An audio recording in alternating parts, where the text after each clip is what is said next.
সালামু আলাইকুম, আশা করি সবাই ভালো আছেন। ডিএস স্টুডিওতে সবাইকে স্বাগতম। কিছুদিন আগে আমি একটি কনটেন্ট আপলোড করেছিলাম, যে কনটেন্টের টপিকস ছিল DJI Osmo Action 4, অর্থাৎ DJI Osmo Action 4 এর একটি প্রোডাক্ট রিভিউ আমি করেছিলাম, যেখানে ওই ক্যামেরাটির বিস্তারিত আলোচনা করলেও একটি জিনিস আমি আলোচনা করিনি। সেটা হচ্ছে ওই ক্যামেরাটিকে আপনি চাইলে D-Log-এ শ্যুট করতে পারবেন। তো D-Log মূলত হচ্ছে একটি র ভার্সন, যেখানে আপনি র-তে শ্যুট করতে পারবেন এবং এই র-তে শ্যুট করার পরে আপনি যদি খেয়াল করেন, দেখবেন আপনার ফুটেজটা কিন্তু খুব একটা বেশি কালারফুল মনে হচ্ছে না, একটু অফ টোন মনে হচ্ছে। তো এই অফ টোন ফুটেজকে আমরা কিভাবে সুন্দরভাবে কালার গ্রেড করে সুন্দর একটি কালারে নিয়ে আসতে পারবো, এই ব্যাপারটি আমি সেই প্রোডাক্ট রিভিউ ভিডিওতে, অর্থাৎ DJI Osmo Action 4 এর যে প্রোডাক্ট রিভিউ ভিডিওটি ছিল, ওই ভিডিওতে শেয়ার করিনি, যেটা আজকের ভিডিওতে আপনাদের সাথে আমি শেয়ার করব। সো চলুন বেশি কথা না বলে চলে যাই প্রিমিয়ার প্রোতে এবং দেখে নিই কিভাবে DJI Osmo Action 4 এর D-Log-এ শ্যুট করা একটি র ফুটেজকে আমরা কালার গ্রেড করে এইখান থেকে এইখানে নিয়ে আসতে পারি।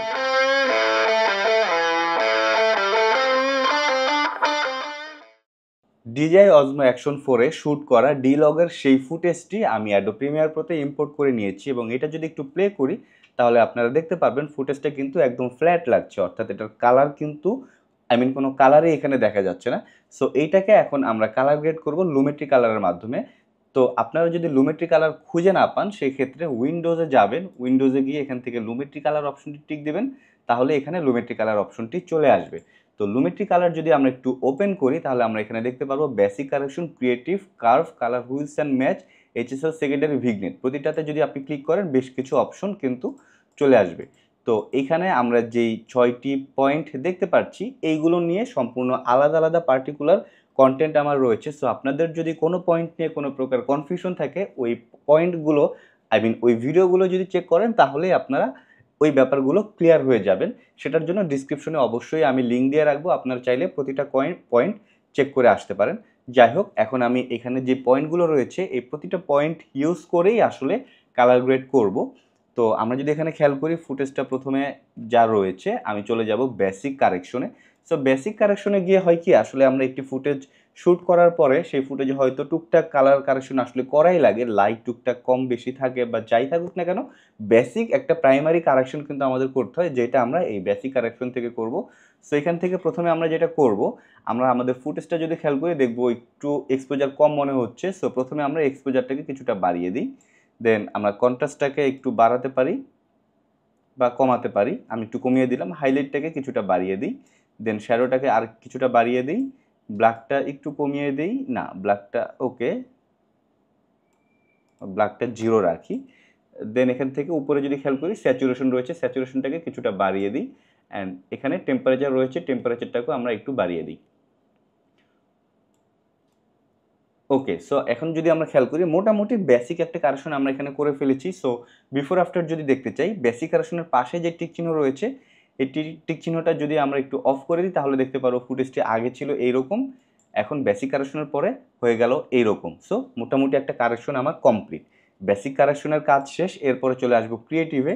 সো ক্রিয়েটিভে বেশ কিছু লাট রয়েছে, আপনি চাইলে আপনার প্রয়োজনীয় লাটগুলো ইউজ করতে পারেন, তবে আমি আসলে লাট প্রেফার করি না, আমি ম্যানুয়ালি কাজ করতে পছন্দ করি, যার কারণে ক্রিয়েটিভে আমি খুব একটা বেশি দরকার না হলে কাজ করি না। সো ক্রিয়েটিভটাকে আমি স্কিপ করে যাচ্ছি, দেন চলে আসি কার্ভে। কার্ভে এসে আমি যদি এখানে খেয়াল করি, এখানে বেশ কিছু অপশন রয়েছে। প্রথমে রয়েছে RGB কার্ভ, যেটার কাজ আসলে এই মুহূর্তে আমি করব না। দেন চলে আসি হিউজ স্যাচুরেশন কার্ভ, এটার ভিতরে কিন্তু আরও বেশ কিছু অপশন রয়েছে, এইগুলো নিয়ে আসলে আমি এই মুহূর্তে কাজ করব। সো প্রথমে যদি আমি খেয়াল করি, এখানে আমার আকাশটাকে আমি আরও বেশি কালার করতে চাচ্ছি, সেই ক্ষেত্রে আকাশের যে কালারটা সেটা হচ্ছে নীল। সো আমি এখানে প্রথমে হিউ ভার্সেস স্যাচুরেশন, অর্থাৎ কোন একটি কালারের এগেনস্টে ওই কালারের স্যাচুরেশন বা ওই কালারের গভীরতাটাকে আমি চেঞ্জ করব। সেক্ষেত্রে আমি এখান থেকে কালার পিকার নিয়ে রেডটাকে সিলেক্ট করলাম, ব্লুটাকে সিলেক্ট করলাম, স্কাই যেহেতু ব্লু, সো এখানে আমার ব্লু কালারের রেঞ্জটা চলে এসেছে। আমি চাইলে এটাকে আর কিছুটা বাড়িয়ে নিতে পারি। দেন এটাকে যদি আমরা একটু উপরের দিকে উঠাই, তাহলে দেখতে পারবো আকাশের কালার কিন্তু অলরেডি কিছুটা বেড়ে গিয়েছে। সো আমি এভাবে আরও কিছুটা বাড়িয়ে দিই, তাহলে দেখতে পারবো আকাশের কালার অনেকটাই চলে এসেছে। সো আগে যদি খেয়াল করি, আগে ছিল এরকম, এখন হয়ে গেল এরকম। এরপরে আমি যদি চাই, আমার এইখানে যে কালারটা রয়েছে, এই কালারটাকেও আমি আরেকটু পপ আপ করবো বা কালারের ডেপটাকে আরেকটু বাড়াবো, সেক্ষেত্রে আবার কালার পিকার সিলেক্ট করে এই কালারটাকে সিলেক্ট করব, তাহলে এই কালার রেঞ্জটা আমরা হিউ ভার্সেস স্যাচুরেশনের ভিতরে এখানে দেখতে পাচ্ছি। সো এটাকে আর চাইলে আমরা একটু এভাবে উঠিয়ে দিতে পারি, তাহলে এই কালারটা কিন্তু এখন আরও বেশি চলে আসলো। তো এই কালারটা যখন আসলো এবং এই কালারটা যখন উঠে আসলো, আমি দেখতে পাচ্ছি আমার ফেস কালার কিন্তু এখন অনেক বেশি ডাল মনে হচ্ছে। তো সেই কারণে আমি ফেস কালারটাকেও একটু সিলেক্ট করব। ফেস কালারের রেঞ্জটাও আসলে এইটাই।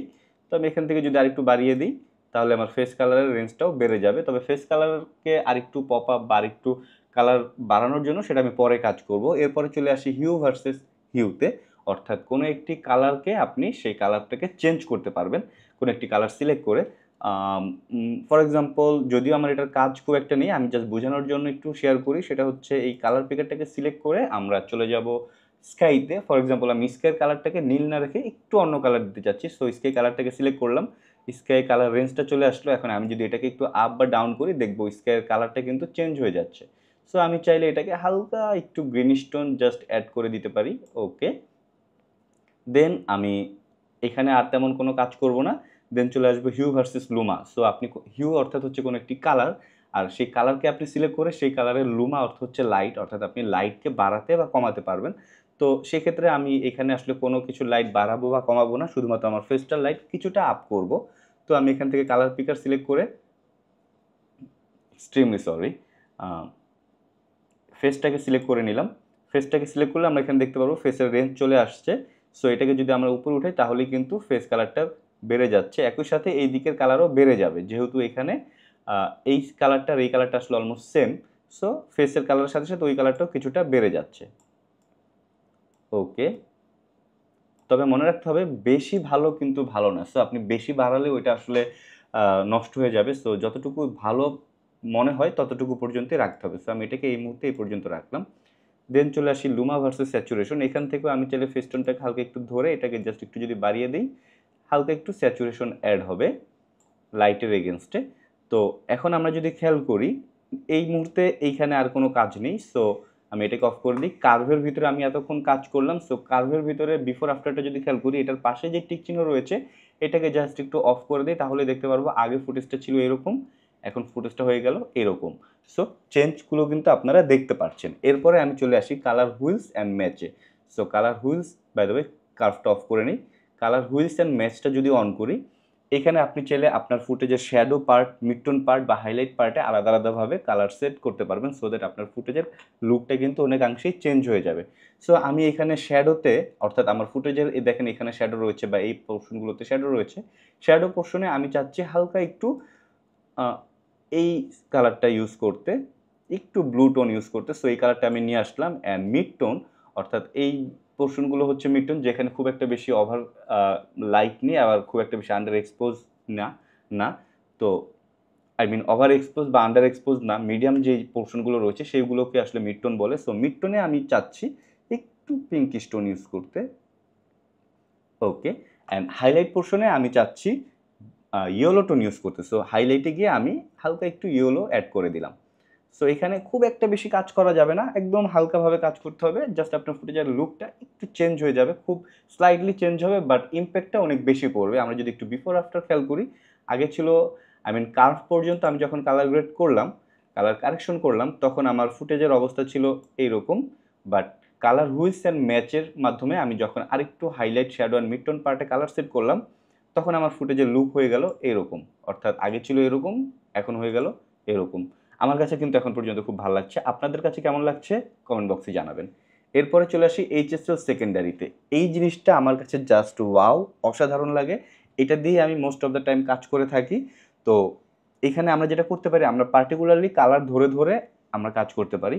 ফর এক্সাম্পল, আমরা এখান থেকে ফেস টোনটাকে হয়তো আর একটু বাড়াবো বা একটু কমাবো, সেক্ষেত্রে আমরা ফেস টোনটাকে সিলেক্ট করবো। সো কালার পিকার দিয়ে আমরা ফেস টোনটা সিলেক্ট করলাম, বাট কতটুকু সিলেক্ট হলো না হলো এটা কিন্তু আমরা এই মুহূর্তে বুঝতে পারছি না। সো কোনটা সিলেক্ট হলো না হলো এটা বোঝার জন্য আমরা কালার গ্রে এই অপশনটাকে টিক দিয়ে দেবো, তাহলে যতটুকু সিলেক্ট হচ্ছে সেই পোর্শনগুলো আমাকে দেখাবে, আর যেটা সিলেক্ট হয়নি সেটা আসলে গ্রে কালার থাকবে। তো আপনারা চাইলে এখানে আরও বেশ কিছু অপশন রয়েছে, কালার ব্ল্যাক দিতে পারেন বা কালার হোয়াইট ব্ল্যাক দিতে পারেন। সো আপনার যেটা সুবিধা, আমার কাছে সুবিধা মনে হয় কালার গ্রেটাই, বাই ডিফল্ট এটাই থাকে অ্যান্ড এটাই সুবিধা। তো আমি দেখতে পাচ্ছি এই মুহূর্তে আমার এই পোর্শনগুলো সিলেক্ট হয়েছে, বাট ফেসটা কিন্তু প্রপারলি সিলেক্ট হয়নি। সেক্ষেত্রে আমি ফেসটাকে, এখানে পিকার প্লাস রয়েছে, এটাকে সিলেক্ট করে আমি আমার ফেসটাকে প্রয়োজন মতো বাড়িয়ে দেবো। অ্যান্ড ফেস টোন আর এই টোনটা আসলে যেহেতু একই রকম, সো এটাও কিছুটা বাড়বে। আমি চাইলে মাস্কিং করতে পারি, বাট আমার এই ফুটেজে এই মুহূর্তে মাস্কিং দরকার নেই। এটার কালার একটু বাড়ুক, আমি চাচ্ছি বাড়াতে। তো যাই হোক, আমি আমার ফেসটাকে সিলেক্ট করলাম। তো আমি এটাকে চাইলে রাখতেও পারি বা উঠিয়েও দিতে পারি। তাহলে এখন যেটা যেমনটা ছিল তেমন দেখাচ্ছে। এখন আমি চাচ্ছি আমার ফেস টোনটা একটু বাড়বে। সেক্ষেত্রে আমরা এখান থেকে নিচে কারেকশনের আন্ডারে এখান থেকে এটাকে হালকা একটু বাড়িয়ে দিতে পারি। খুব বেশি বাড়ালে কিন্তু দেখেন একদম নষ্ট হয়ে যাচ্ছে। সো খুব বেশি বাড়ানো যাবে না, জাস্ট হালকা করে একটু উঠিয়ে দিতে হবে। যতটুকু না হলেই নয়, আপনার সুবিধা মতো, আপনার প্রয়োজন মতো। ওকে, সো আপনি চাইলে শুধুমাত্র আমার এই ফেস টোনের টেম্পারেচার চেঞ্জ করতে পারেন। তো আমি এটার ইয়েলোটাকে আর একটু বাড়িয়ে দিলাম। দেন কন্ট্রাস্ট 0 ইজ ফাইন। দেন আমি চাইলে আমার ফেসের, অর্থাৎ যে পোর্শনটুকু আমি শুধু মাত্র আপনাদের সাথেই সিলেক্ট করলাম, সেই পোর্শন শার্পনেস আমি বাড়াতে বা কমাতে পারি। সো আমি শার্পনেসটাকে হালকা একটু বাড়িয়ে দিই। ওকে, দেন এটার কাজ শেষ। সো এইচএসএল সেকেন্ডারিতে বিফোর আফটার কি ছিল এটা যদি আমরা দেখতে চাই, পাশে টিক চিহ্ন রয়েছে, এটাতে দিলেই আমরা বিফোর আফটার দেখতে পারবো। আমি দেখতে পাচ্ছি শুধুমাত্র আমার ফেসেই যেহেতু কাজ করেছি, সো ফেসেই জাস্ট স্লাইডলি একটু চেঞ্জ হচ্ছে, বাট এটার ইম্প্যাক্টে কিন্তু ম্যাটার করে। তো যাই হোক, এইচএসএল সেকেন্ডারিটাকে আমি অফ করে দিলাম। দেন চলে আসি ভিগনেটে। এটা আপনি চাইলে করতেও পারেন, নাও পারেন। আপনি যদি চান আপনার সাবজেক্টকে আরেকটু পপ আপ করতে, সেক্ষেত্রে ভিগনেটটা জাস্ট সিলেক্ট করবেন। দেন এখান থেকে আমরা যদি অ্যামাউন্টটা দেখতে পাচ্ছি, অ্যামাউন্টটাকে যদি কমে দিই, তাহলে দেখবো চারপাশ দিয়ে অন্ধকার নেমে এসেছে। সো আপনি যদি এরকম অন্ধকার রাখতে চান, সেক্ষেত্রে একটু এরকম একটা ভিগনেট ইফেক্ট দিতে পারেন। তো কতটুকু রাখবেন এটা ডিপেন্ড করবে আপনার টেস্টের উপরে, আপনার প্রয়োজনের উপরে। তো আমি এটাকে জাস্ট এই পর্যন্ত রাখলাম। এরপরে মিড পয়েন্টটাকে আমি আরেকটু চাপিয়ে নিয়ে আসি। দেখতে পাচ্ছি মিড পয়েন্টটা কমছে বা বাড়ছে, সো আমি জাস্ট হালকা একটু কমাবো। দেন রাউন্ডনেস ইজ ফাইন, ফেদারটাকে আরেকটু বাড়িয়ে দিই। ওকে, মোটামুটি এখন পর্যন্ত ঠিক আছে। সো আমি যদি খেয়াল করি আগে কেমন ছিল, ভিগনেটের বিফোর আফটার ছিল এরকম। ওকে, সো মোটামুটি আমার কমপ্লিট। এখন আমি যদি জাস্ট ওভারঅল আরেকটু কাজ করতে চাই, আমি বেসিক কারেকশনে গেলাম, এক্সপোজারটাকে কিছুটা বাড়িয়ে দিই। ওকে, সো এখন আমি যদি একটু প্লে করে দেখি, এটা হচ্ছে আমার বর্তমান অবস্থা ফুটেজের। অ্যান্ড আমি যদি একটু বিফোর আফটার চিন্তা করি, আমার আগে কী ছিল আর এখন কী ছিল। এখানে তো অনেকগুলো অপশন রয়েছে, প্রতিটা অপশন টিক অফ করে অন করার কোনো দরকার নেই। লুমেট্রি কালার পাশে যে এফএক্স অপশন রয়েছে, এই এফএক্স অপশনটা জাস্ট অফ করে দেবেন, তাহলেই আগে কী ছিল সেটা আপনারা দেখতে পাচ্ছেন। আবার যদি এটাকে অন করে দেন, তাহলে কালার কারেকশন করার পরে আমার ফুটেজটা কীরকম হলো সেটা আমরা এখানে দেখতে পাচ্ছি। সো আমরা যদি এখন আরেকবার একটু ভালোভাবে প্লে করে দেখি।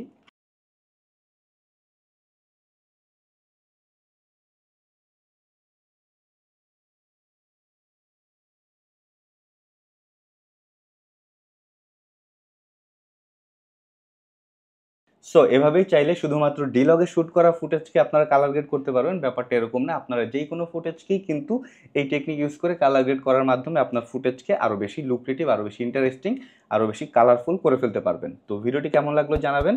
আর এরকম ভিডিও যদি আপনারা আরও দেখতে চান, অবশ্যই লাইক, কমেন্ট, শেয়ার, সাবস্ক্রাইব করে সাথেই থাকবেন। ধন্যবাদ। আসসালামু আলাইকুম।